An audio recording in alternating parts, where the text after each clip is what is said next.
Hello, and welcome again to Street Beat, the official podcast of the Delaware County GOP. Thank you for being with us today. With us, our guest is Gabriella Mendez, who's running for state representative in the 162nd Legislative District. Gabriella, welcome to the podcast. Thank you for having me. Now, the district is encompassed of, we have Darby Township parts, Fulcroft Borough, Glen Olden Borough, Norwood Borough, Prospect Park Borough, Ridley Park Borough, Rutledge Borough, Sharon Hill Borough, and Ridley Township partial of that. Yes. Tell us about why you wanted to run to represent the people of the district. Sure. I wanted to run for this position for state representative because I feel that we have been not represented in the State House of Pennsylvania. Mm-hmm. And truthfully, I got a lot of feedback from friends, family, neighbors, residents in the district that said that there really was no constituent services within the district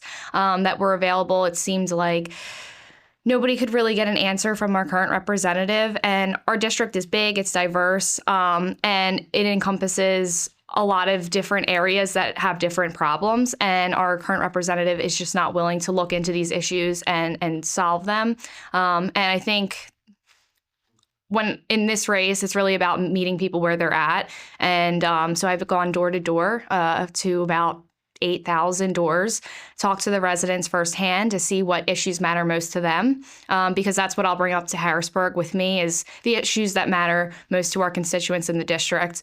And I'm a small business owner, so I see what some of the bills, House Bill 1773, that's going to impose a 30% tax increase on LLCs, S corporations. So that would hit me personally as a small business owner. And on top of that, I always think too, our small business owners, most of them are also paying out-of-pocket costs for health insurance as well, business insurance, and anything else that may be associated with your small business. So in addition to a 30% increase, we're also going to see a rise in healthcare costs and things like that as well. Wow. So that's going to put some small businesses out of business. Sure. I mean, with that kind of high rising cost. Yeah, absolutely. And Pennsylvania right now ranks 41 out of 50 states for business friendliness. Mm-hmm. A lot of people that I went to high school with, college with, are now leaving the area to seek better opportunities elsewhere with different tax breaks for small businesses or just other job opportunities elsewhere. Different, cost of living is obviously a huge issue in Delaware County. Our property taxes in the collar counties of Philadelphia make up over 50% of the state's revenue for taxes. Mm-hmm. And while, yes, we are the most populated in this part of the state, we have to come up with a solution for the housing crisis here, and we have to come up with a solution to give permanent property tax relief to seniors and families on fixed incomes. Yes, indeed. Absolutely. And what are some of those other issues that people are telling you about in the 8,000 or so doors that you knocked on that really concerns them that you feel you can do a better job than your opponent in addressing? A big issue that I hear is our school districts. Mm-hmm. This past year, I've seen that we passed record level funding for our public education system.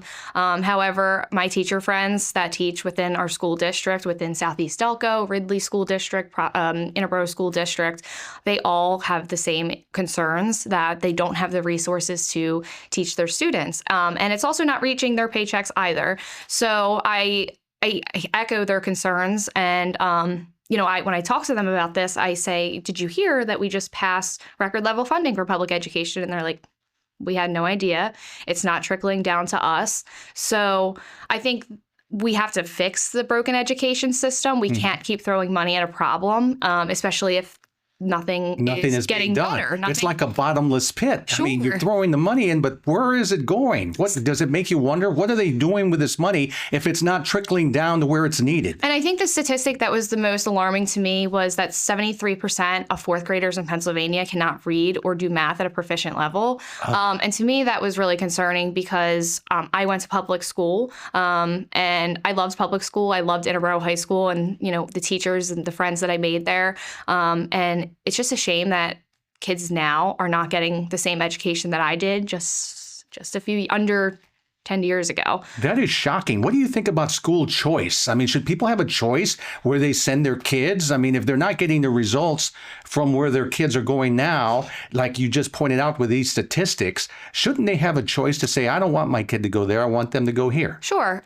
So I am for school choice. I don't think that it's a permanent solution, but I think it could be a solution in the meantime while we fix the education system in Pennsylvania, because we can't wait 10 years. The kids that are in school now, we can't wait 5 to 10 years for it to get better because they need to learn now. We don't want them to be set back.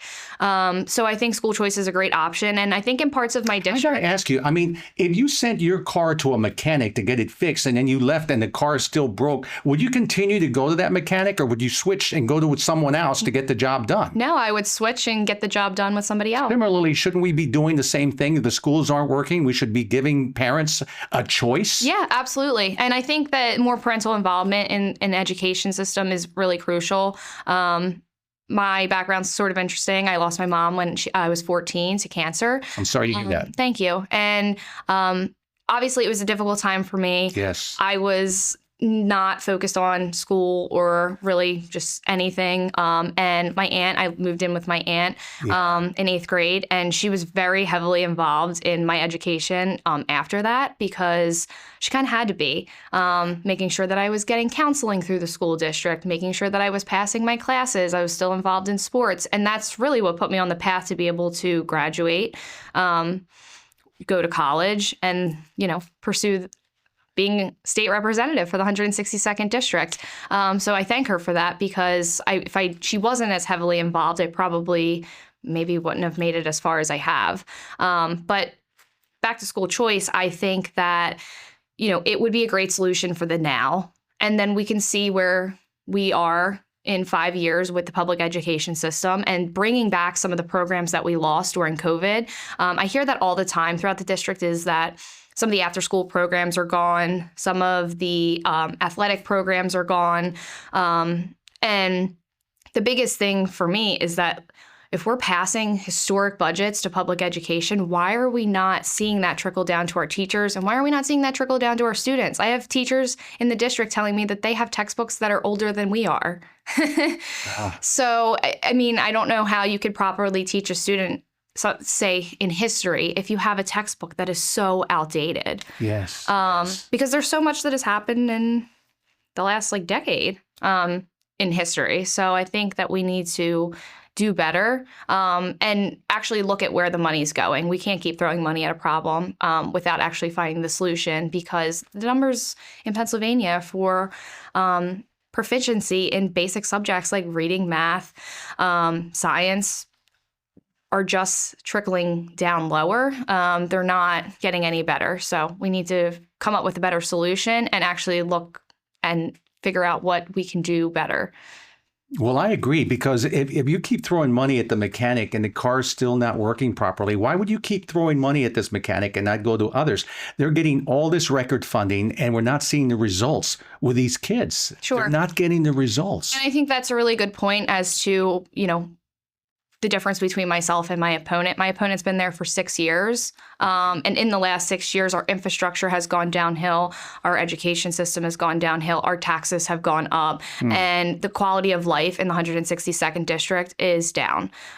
So I wanted to give our district an option, as obviously I'm not your typical political candidate. I'm 24.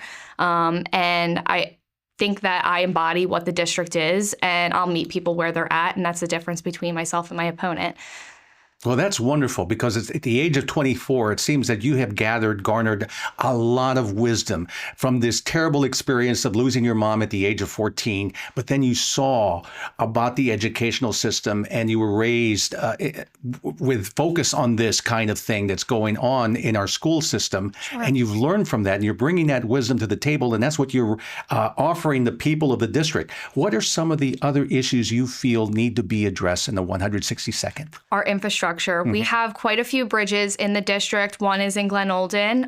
We have the Sellers Avenue Bridge in Ridley Park, and we have the 420 Bridge in Prospect Park. All of these bridges are not structurally sound. For example, the Sellers Avenue Bridge in Ridley Park has been shut down for quite a few years now, and it is right smack dab in the middle of the business district. So it's hurting the small businesses. It's hurting the small businesses that are up for sale that people are looking to buy, and it's projected to not be done until 2027. So that's a huge issue that I'd like to address. And I was actually just down there the other day at an event in Ridley Park, and I walked across this bridge, and there is chemicals that are sitting there. The guardrails are not properly put in place, so if a kid pushed on it, they could fall right down into the train tracks. It's just a bad situation, and having that bridge closed, the Ridley Park Firehouse is right there, so it's also kind of obstructing an easy access out to Taylor Hospital or any of the surrounding areas that they might need to respond to. And it's overall, it backs up traffic for everyday commuters through the Ridley Park area. Prospect Park's Bridge on 420, it is a PennDOT road, and then there's an Amtrak train right going over it. And in the month of April, it got hit 3 times. Wow. Because bigger trucks are coming down through the area on our main road there on 420, Lincoln Avenue, and there's trucks that are getting stuck there. Now, this has been an ongoing issue for many, many years. As long as I've been in Prospect Park, this has been happening. Our current representative has not taken any initiative to reach out to the 2 state agencies that the road and the Amtrak train belongs to. And the state is now putting the pressure on our local borough to kind of pick up the costs associated with anything that may need to be done to that bridge in order to kind of alert truck drivers that this is a certain height. There's also flooding issues down there, so there's a couple ways that we could probably go about fixing it. The only problem is it does flood, so we would have to figure out a flooding operation or sub pumps to make sure that if we lower the bridge so that trucks can get through, we have to make sure that we're not flooding the area more so than it already does. But my main concern is that if we keep hitting this bridge, at some point it's going to fall and it's going to seriously hurt somebody, kill somebody. It's going to take out our Amtrak train that runs through most of the district and most of Delaware County that commuters rely on. And truthfully, I mean, it takes up time from our police and our highway department crew, our firemen. They have to all come down and get the truck out every single time. It just takes up so much personnel that it doesn't need to do, solely because nobody's willing to fix the problem. And a small borough like Prospect Park cannot pick up that cost to make a change and fix the solution, because we would not be able to do that without raising our taxes. And people in Prospect Park, we have a lot of seniors, we have a lot of working class families on fixed incomes. And if we start raising the taxes, people are going to leave Prospect Park. And it's a great town to live in. So we want to keep all our Prospect Parkers together. Well, it seems not only our schools are broken, but it seems that the 162nd legislative district is also broke. When you knock on the door, nobody's home. Where are they? We have serious issues going on. And nobody's there fixing them. So what could you do differently? What do you want the people of the district to know that Gabriella Mendez will do that's not being done right now? One of the biggest things in the state house right now is the divided legislature, the Democrat House, Republican Senate, and a Democrat governor. And nobody's willing to work together. So I'll bridge the gap. I will work with either party on any of these numbers of issues that we've talked about, because it's not about party to me. It's more so about getting things done for the district. And I know a lot of people on both sides in the state house, so I'm ready to go up to Harrisburg and actually fight for our district. I think Delaware County has been forgotten over the last few years. We see a lot of tax dollars diverted out west to Pittsburgh for property tax relief and other areas of the state. But how could we really divert money out of Delaware County when we have the biggest population? We should be getting the most money back in grants and in infrastructure grants to fix these roads, fix our bridges, fix our education system, lower our taxes, and improve our quality of life as a whole. And my opponent votes in line every single time with the Democrats, sometimes even in certain instances, votes no on a bipartisan bill that would actually benefit our area. For example, there was a bill to criminalize the illicit use of xylazine, which is a drug used for veterinarian care to sedate cows and large animals. And Pennsylvania ranked number 1 in overdose deaths for xylazine, and my opponent voted no on the bill. Wow. Why? I couldn't really tell you, especially because I know a lot of people. I've know a lot of people who have lost their lives to the drug opiates, and it's just disheartening because I knock on doors and I talk to families, and they tell me that their story of they lost their son or they've lost, their dad or their mom, and it's heartbreaking. Especially this is a bipartisan bill. There's really no reason why you would vote no on that. It's inconceivable that they would vote no on something like that when it's badly needed. Sure. And I get the having that for veterinarian purposes, and that was included in the bill to allow veterinarians to still be able to use it for medical practice. But there's no reason why anybody on our streets in the 162nd District or our Commonwealth should be taking a cow sedative. Yes. That is shocking. That is very shocking. It is. So it seems like you're well grounded. You're well familiar with the issues affecting the 162nd because you've been talking to people and you've heard their stories. Is there anything else that we need to know about Gabriella Mendez that we otherwise have not heard that you want the people to know? Sure. I will work hard. I will fight for you. And if you give me the chance to be your next state representative, I will meet you where you're at. I want my office to be open for people to come in with any questions or any concerns that they have. And if we don't know the answer, we'll find the answer for you. I think constituent services is a huge part of being a state representative and being open and accessible, so you can always find me. I've been giving my personal number out to people at the door, so there's probably about 8,000 people with my number. And actually, it's nice because some of them people that I've given my number to, they have called me. And they're like, hey, I have a question about small business loan or grant. I have a question about this or, mail-in ballots or anything that comes with just Pennsylvania voting and anything that really constituent services that should be coming from my opponent, but they can't find him. So I will be open and accessible to everybody, and I'd like to bring a new generation of leadership to Harrisburg. I think we need new faces and new ideas, especially in our area. Looking on your website, we see this little dog. Who is this little dog that we see on the website? That is Tito. That's my little baby basset hound. Yeah. He's 1.5 years old. He's a good boy. He's been a real trooper on the campaign trail. Really? He's knocked doors with me. He's been in the office. Yeah. I feel bad I've not spent as much time as I'd love to because I'm busy out talking to voters and at different events. And he's a good boy. I'm sure he is. I'm sure Tito would vote for you too, right? Oh, yeah. Where do you hang out? What kind of Delco person are you? I don't know. Sure you do. You just didn't think about it.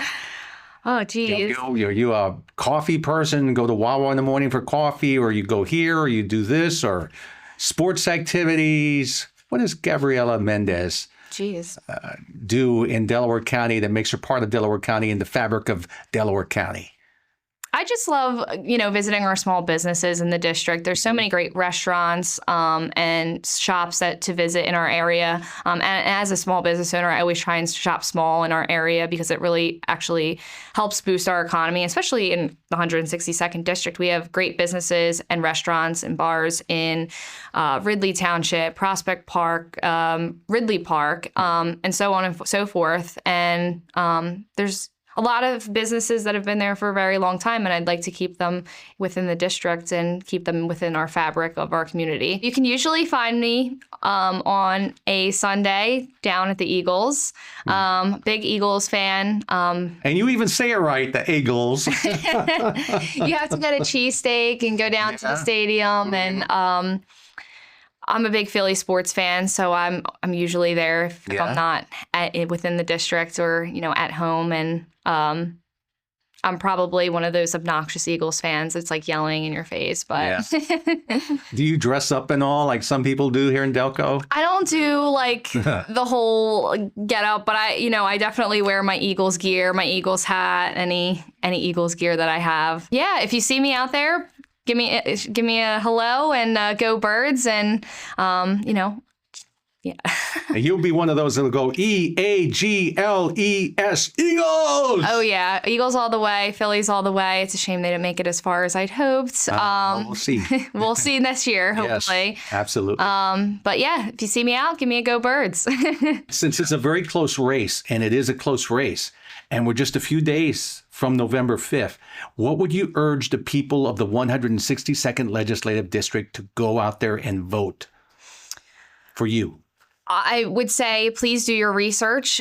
Please go to my website, GabriellaMendezForPA.com, and look at my policy points and what I'd like to see change in the State House. Please follow my social media channels on Facebook, Gabriella Mendez for State Rep, and on Twitter, Gabriella Mendez for PA. We're posting a lot of things out in the district just to get out the word, get out the information. In just a few days, October 29th is the last day to request a mail-in ballot. So please make sure that you request your mail-in ballot by October 29th. And then Election Day. It's the big day, November 5th. Polls will be open from 7 a.m. 7 a.m. to 8 p.m. And if you you could go out there now. You can vote now. You can vote early now. You can go to the courthouse, the government center behind the courthouse, and vote there any day you want. If you can't make it November 5th, come out early. Yeah, I've gotten a lot of questions about voting early at the courthouse. It's a very simple process. You go in. They actually do ask for your identification, so I think it's a nice and safe way to vote. Yes. Depending on how many people are in line, that's kind of going to determine how long you'll be there. But you request a mail-in ballot. They come out, give you the ballot with your information, fill that out, and you drop it right in the box at the courthouse. And it's a nice, simple, and easy way. I'm actually going to do that as well because I will be at every single poll on Election Day. And I know that there's going to be a good turnout and long lines. So I'm going to be voting early as well. And the good thing about it is they'll email you and let you know that they've received your ballot. Yes. And then you'll get another one that your ballot has been processed. That way you're assured. And you can also check in to check the status if you haven't otherwise heard. You can call in and find out where your ballot is. So that way you're assured that your ballot is being counted. Yep, absolutely. I've had a lot of friends reach out and they've said, they've received their ballot. They've gotten the notification that it has been counted and received by the Board of Elections. So we are getting those updates, and I'm hearing it from people throughout the district. But lastly, the last thing I'll leave you with is please do your research. Please give a new generation a chance. I can honestly say that we are not better off 4 years than we were 4 years ago. And even let's go back 6 years ago when my opponent was first put in office. We need change. And I urge you not to just vote party lines because this is about your local government. This is about the betterment of our community. And I will work with both parties when I get to Harrisburg. I will represent everybody. So please do your research and feel free to reach out to me on my website if you have any questions. I'd be happy to get back to you or come stop by at your house and chat with you as well. Absolutely. And I know this, I would vote for you if I lived in your district. Thank you. Gabriella Mendez, running for the 162nd Legislative District. Thank you for being with us today. Thank you for having me. And thank you guys, folks, for being with us today. We'll see you again soon.